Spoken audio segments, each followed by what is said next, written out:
Hey guys, welcome back to the garage. Last week I had several people email me, ask me the question, how do you pack a tackle bag for a co-angler? If you're a boater, this video is not for you because obviously your boat is your tackle bag. But for us co-anglers, I wanted to show you what I've done over the 30 years I've been fishing as a co-angler, how I have simplified this. In this video, I'm probably going to be rambling on a lot. You can fast forward to the next subject, or you can back up and take notes. But I'm going to give you the details on this video here, so I don't have to make the video again, or I'm going to leave you with a lot of questions. And if you do have questions, just leave them down in the comment, and I'll try to reply back when I see them. Back in the 90s, when I got started, I fished out of this bag, or a bag like this. It's a humongous Plano. I think Kevin Van Dam designed this one right here.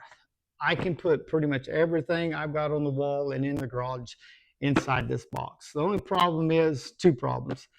It's freaking 80 pounds. Two, it's confusing to work out of because you have too much stuff in there. If this is all you have, that's great because you'll get everything I'm getting ready to show you inside this box. But I do recommend that you try to simplify your tackle and go down to a backpack tackle bag like this 3700 Plano here. Let's get rid of this. Okay, first and foremost, what I do about a month before the tournament comes, I start writing down on a piece of paper. I take notes. This is my Grand Lake BFL September 14th. I allow myself 6 rods. I think we can bring 7. MLF tells us I think we can bring 7 rods, 1 tackle bag, and 1 day bag. A day bag is what you're going to keep your rain suit in. But to simplify it, I start writing down all the things, all the rods I think I'm going to need for this particular tournament. And I write out, the particular rod, the gear ratio, reel I'm going to need, the pound Tesla line fluorocarbon I'm going to be putting on there, and the bait I'm going to be throwing on the sides of the rod.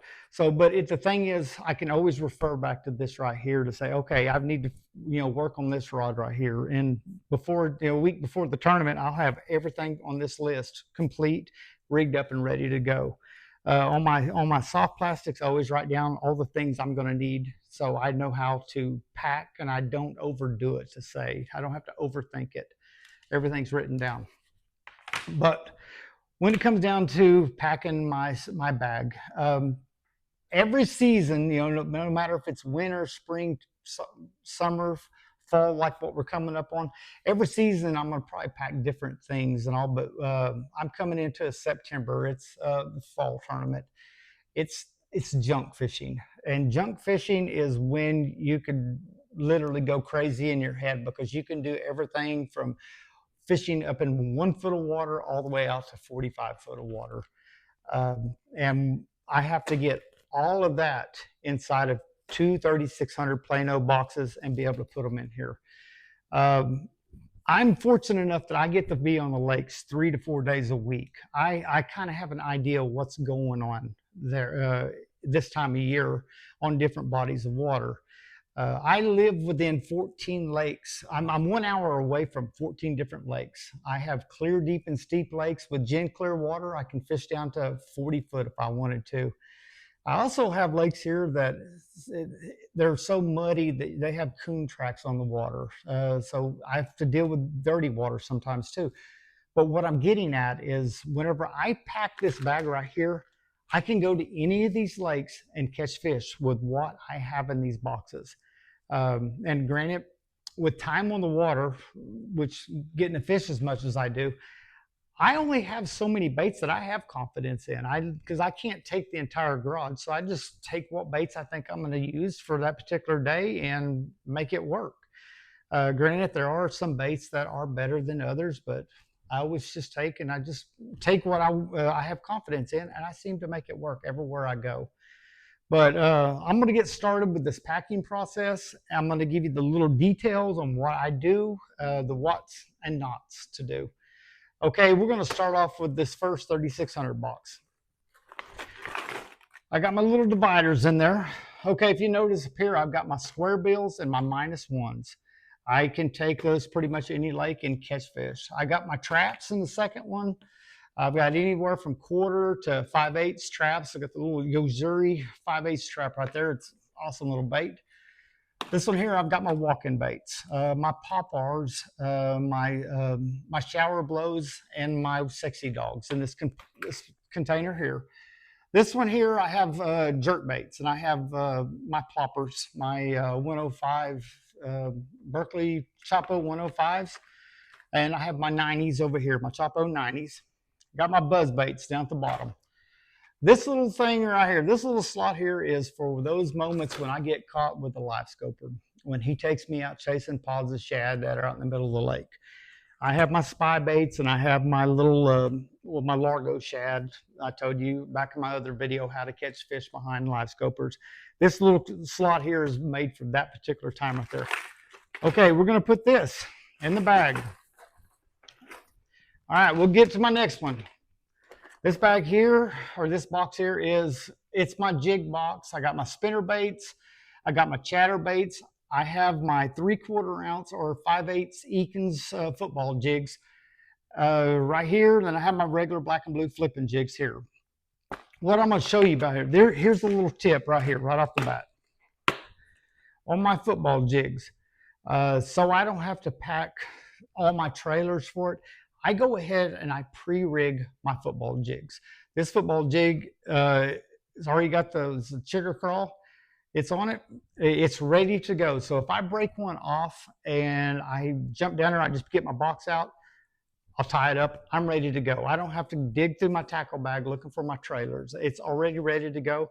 There's times that, you know, I'll take a couple of these jigs and just put them in my coat pocket. And so if I break them off, I just reach in and retie, ready to go. I don't waste time, you know, fumbling through a bag looking for certain chigger crawls or Zoom trailers because I already got them ready.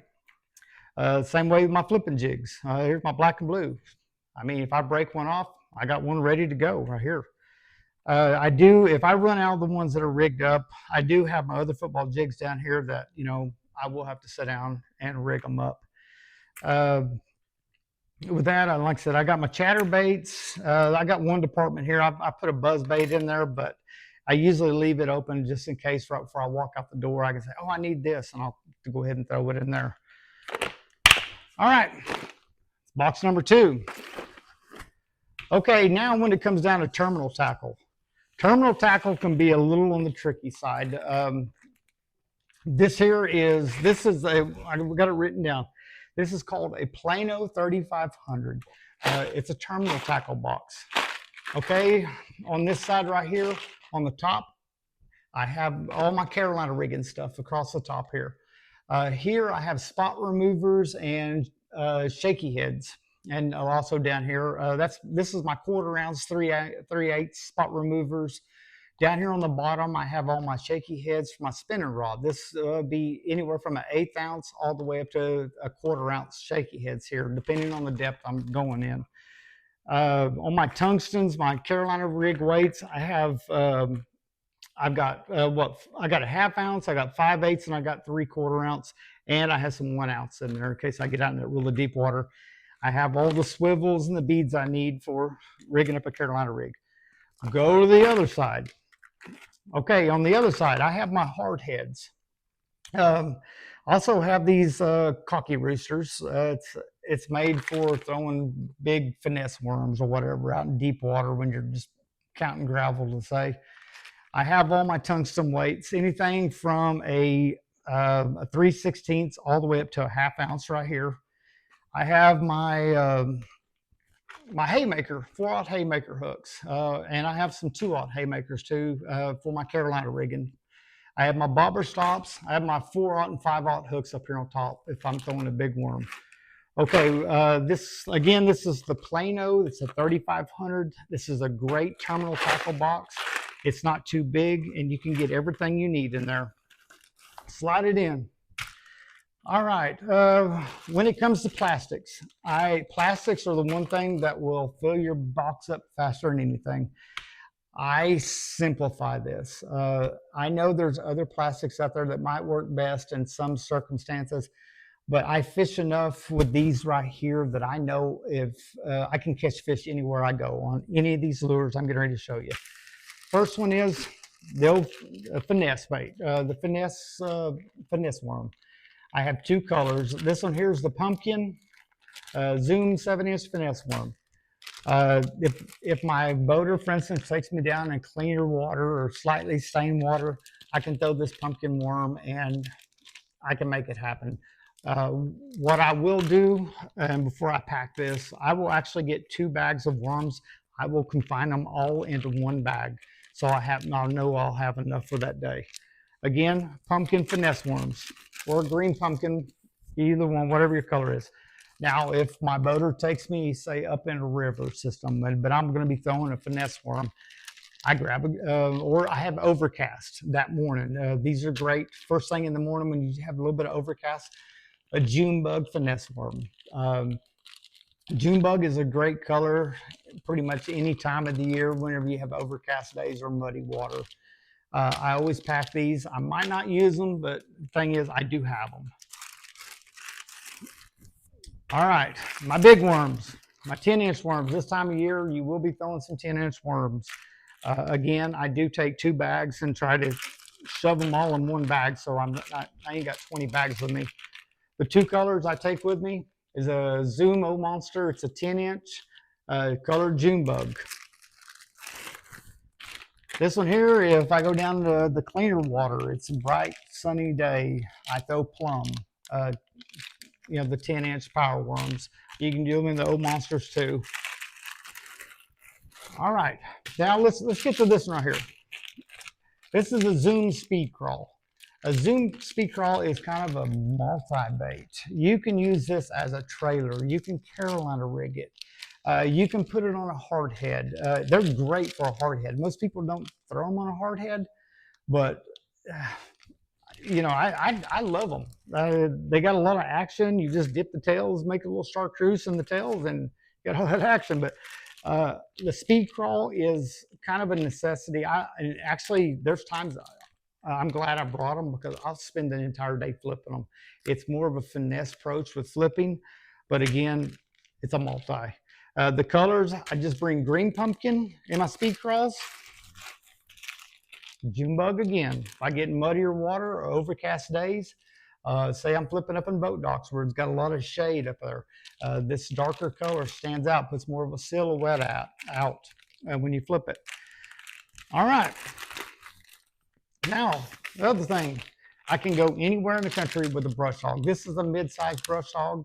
I bring the mid-size or I bring a baby brush hog. Brush hogs just, it does not matter where I go, I catch fish on brush hogs. They came out around the year 2000 and they still catch fish today. They just haven't outgrown their name. Now here's my last one. This is a robo worm. If I get a guy that's taking me down in some clear water and I've got to put on a drop shot, I will take a robo worm. This one color, it's Morning Dawn or whatever it is. I've talked about it in other videos. I just pack one of these just in case I get in that circumstance where I'm fishing deep water offshore. This little bait right here seems to put a limit in the boat. All right, we're almost done packing. All right, that's pretty much it for the big compartment on my deal. Zip it up, and we're ready to go. All right, this little box here, this is an emergency box. Doesn't look like too much in there, but I've got 2 things in here. First one is, it's called a pick. This is a little pick. You get it at Bass Pro Shop. It costs like $4. I don't know if you can see the little hook on the end. That's for if you get one of those bird nests, a backlash in your reel. You can get this out. You can pick your line out. You don't have to cut your reel off. You don't have to carry extra line. Just buy one of these tools. Trust me, when it comes to picking out backlashes, it is a lifesaver. And again, I think it's like $4 or $5 at Bass Pro Shop. The other tool I carry in this little box is a little wrench. I think you get these when you buy like a Shimano or an upper end reel. They will send you this little wrench. In case you have a little screw on the side, it comes loose, you can tighten it up. Or if your reel handle comes loose, it's got the little deal in there. Little, I think it's a number 10, metric 10. So just tighten up your little reel handle. Anyhow, put those back in there and shove them in. All right, when it comes to dies, here's the dies. You got your option of a pin, the spray, or the dip. On the dip, I do not advise you take this. I leave this in the garage, and I'll when I'm pre-rigging up, I will use this right here. This, I'm just telling you, there's bad stuff going to happen. You will end up getting this all over your boater's seats. You'll get it all over the side of his boat. He will not be happy. The thing is, if you do get it on the seat or whatever, sunlight will, I don't know, makes it vanish. The next day it'll be gone. So, but my advice is do not take your dips out in a boat, especially another guy's boat. I take the pins. It's got a little fluorescent chartreuse tip on it. You can just paint the tips of your pinchers or whatever. Or the sprays. Just hang your bait over the side of the boat downwind and just spray it. All right, that's it for the dies. I do take my crossover pliers, my VMC crossover ring. Talked about this in a previous video. It's got my little wacky rig holders. Say if I want to do some wacky rigging or whatnot, take those. I always carry a pair of pliers. I try to buy the smallest pair of needle nose I can get a hold of, so I can put them in my pocket once I'm out there, so I don't have to keep digging through my bag for my pliers. Get some that's got a really good cutting edge on it. Just for instance, if you get a hook in you, and in those situations where you got to pop the hook back out, cut the barb off, then pull the hook out, lifesaver again. So anyhow, invest in a good pair of pliers. I've had these for like 20 years, still going strong today.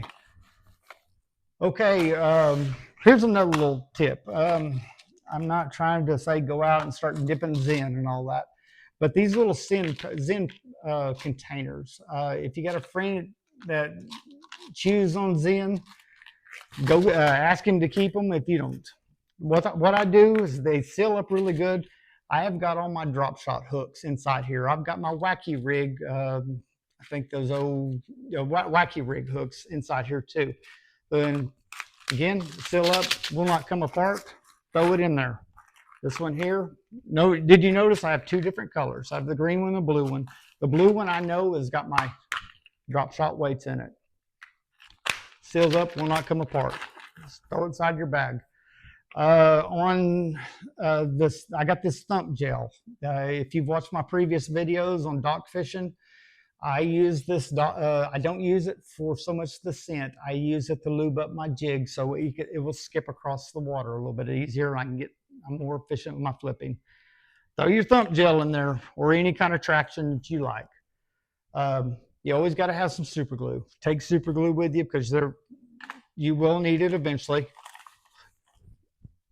When it comes down to like snacks, I just take Cliff Bars. I might take just one, throw it in my pocket in my coat.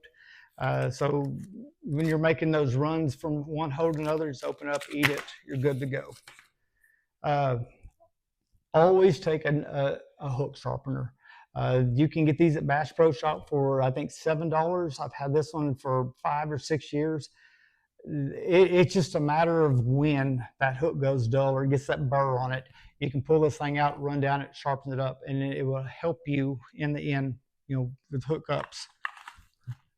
All right, we've covered all that. Okay, now when it comes to rods, again, I told you I work with 6 rods. I don't do 7 or 8. This is what I'm going to show you how I do my rods. Okay, here's 3 rods right here. I got them all bundled up together. You can go out Bass Pro Shop. You can get these little Velcro straps go around the bottom. And they've got these little cinches right here. I put one in the middle, and I put one down here at the very end. Again, just take, I put 3 rods in each one of these, so I have a total of 6. It's not too cumbersome. I'm not getting in everybody's way. I just carry them down, put them in the boat. I'm ready to go. You have heard me talk about several times. I have mentioned this low rider all around rod. Um, the reason I like this rod is because as a co-angler, I can use this rod for flipping. I can use it for spinnerbait, buzzbait, you name it. This is just, it's a good all around rod. It ain't like it's the best rod for the technique, but if I don't get to bring 20 rods with me, but if I need a rod for, say for spinnerbaiting, and I don't have a spinnerbait rod with me, I tie on spinnerbait on this. Or whatever you want. I've even wacky rigged with it before. It's a great rod for wacky rigging. The reel I put on here is a 6/8 to 1. It's not too fast. It's not too slow. I can flip with it, spinnerbait, buzzbait with it. Granted, I do have the fluorocarbon on here for my buzz baits, which I've been my previous video about topwater. I showed you how to use this rod for the buzz bait. When it comes down to taking your rods, some guys use these rod sleeves. The thing is, it's great to use a rod sleeve. The only problem is when you get the boat, you take them off, you've got a pile of rod sleeves. I try not to get these, take these down to the boat whenever I'm getting in the boat with them. I will travel with them. I put them on my rods, but when I get out and get ready to get in the boat with my boater and all, I take them off at my vehicle. I get them off there, then I take them down. The one thing I am going to tell you about the rod sleeves, there's the O style. They're real cheap, inexpensive. We call them snake skin. I do not like these. It's a nylon mesh. Reason I do not like them. First reason is I break more fishing my guides off on my rods. It seems like every time I use one of these and I go to yank it off, it grabs one of my eyes and breaks my eye. I do not like these whatsoever. The neoprene ones, get rid of them. Don't use them. I said neoprene, nylon. The ones I do like is the neoprene ones. I've got this here at Tulsa Tackle here in Tulsa. The reason I like this, it's a soft material. It does not tear up my eyes. If I get a hook in it, it comes right out. If I have the nylon one and I get a hook in it, I've got pliers out just trying to it's just a pain in the butt. Again, get rid of them. Again, use the neoprene. And again, I take them off at my vehicle so they're not in the way of the boat, in the boat. Again, I got my tackle bag ready. Again, it's a backpack. I just throw it over my shoulder. I don't have to carry it. And it leaves my hands open to carry my rods down and my life jacket. Also, I stop by. We have Quip Trips here. I stop by Quip Trip early in the morning. I get a bag full of water. I get 3 or 4 waters, and I carry the water down. I put it in the ice chest when I get in my boater.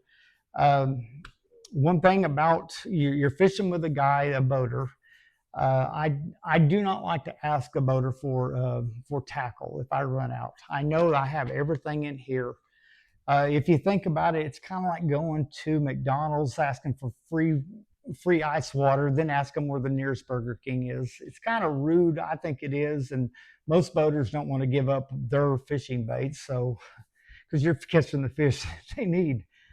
But anyhow, guys, I hope I have covered all my bases on this. It's not too hard.